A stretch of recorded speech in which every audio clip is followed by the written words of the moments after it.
BibleOrTraditions has a video up in which he deals with Revelation chapter 10 and 11. It's called The Two Witnesses, Great Reformation, BibleOrTraditions, Pope Benedict XVI, and the Vatican.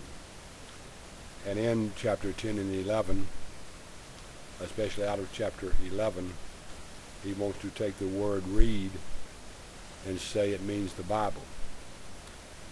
And then he wants to take the two witnesses found in chapter 11 and say that the witnesses are the Old and the New Testament. Take a look at the following two images and you will see what I'm talking about. Let me put them up here. Here you see where he has the word read, or the read there equals the Bible. And he says the word for read there is canon, K-A-N-O-N, a Greek word meaning the canon of the Holy Scripture. Here's what the word actually is. In chapter 11 verse 1, the word read is not canon, it is kalamos. It's the Greek word kalamos, G2563, and it represents a plant or a pen. It is not canon as he suggested. Now the word is canon as it is used in 2 Corinthians, but the word means limit or boundaries and not the Bible. That's in 2 Corinthians chapter 10. And it means limits or boundaries, but it doesn't mean the canon of the Scriptures.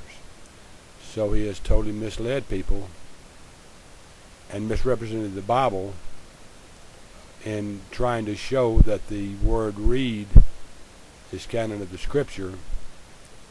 And now let me address the two witnesses.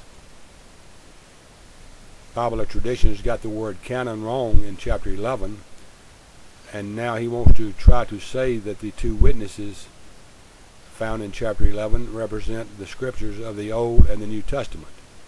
But we know that's not right now, because we know that the word there is not canon as describing the Scriptures. It's describing a plant or a pen. So he's got it totally wrong. Where he gets that information from, as far as the witnesses being the Old and the New Testament, comes right out of the Ellen White's book, The Great Controversy, on page 267, where she says that the Scriptures represented, or the two witnesses that is, represented the Old and the New Testament. Another mistake that BibleOrTraditions continues to make is this. The book of Revelation is dealing with things in the future, in the end time. I agree that we are probably living in the end time, but no one knows when Christ is going to come back. But this is the year 2009. Why does he keep jumping back to things that happened hundreds of years ago if the book of Revelation is dealing with the end times? Has anyone ever watching his videos ever thought that? If the book of Revelation is dealing with the end times like BibleOrTraditions says it is, and this is the year 2009, why does he keep jumping back to the past for? How can the past have any connection in dealing with the end times then? There are some things in the past that do deal with it, but he keeps jumping back into the past as though it is still in the future. And he makes the fatal mistake, as others do, and Ellen White did herself, of trying to convert days into years. The 1260 days, or the 42 months, he keeps trying to say is 1,260 years. You see, his biasness toward the Catholic Church is what is making him totally misrepresent the Bible the way he does. That day-year principle has been shot down so many times that it is pathetic for anyone to even try to use it. When he said 42 months or 1,260 days, that's just exactly what he meant. He didn't mean 1,260 years and use the day-year principle that BibleOrTradition continues to try to use, which is totally wrong. And again, jumping back to past events that have not even occurred yet. So in looking at these two witnesses a minute, remember this. If the witnesses are the Old and the New Testament, as he says they are. It talks about these witnesses being killed and lying in the streets of the great city for 3.5 days. So is he going to tell us now that this false prophet or false Messiah is going to kill the Old Testament and kill the New Testament, and that these two witnesses, the Old and New Testament, are going to lie in the streets for not 3.5 days, because remember, he thinks the day equals a year, but they're going to lie in the streets for 3.5 years. So this prophet or this false prophet is going to kill the Old and New Testament, and they're going to lay in the street for 3.5 years. There may be somebody somewhere that believes that stuff, but I'm not one of them, out of a total misrepresentation like that.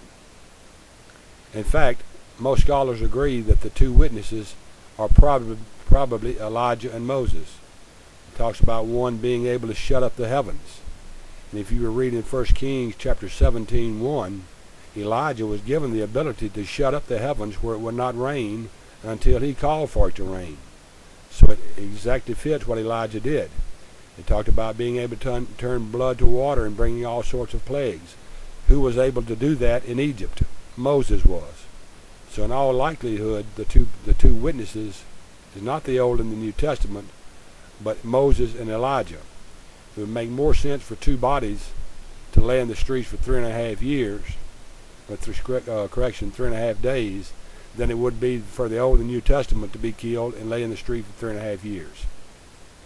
So what he has done is try to mislead people again because of his biasness toward the Catholic Church. And the reason he wants to bring these days in is to go back again and tie into what Ellen White believed, that this period actually was between 538 A.D. and 1798 A.D., when they think the papacy had power and lost power, gained power, but actually lost their power again. He's trying to tie all this back to the Catholic Church when it is something that is yet future. That's why he uses those dates the way he does and tries to make it prophetic years, to tie back into the dates of 538 A.D. to 1798 A.D. The dates used by William Miller, Ellen White, World's Last Chance, and others as well. But it has to be years to them. He can't make it simple and make it the word days to mean 3.5 days. He's got to tie years into that and just totally mislead people in the Bible because of that.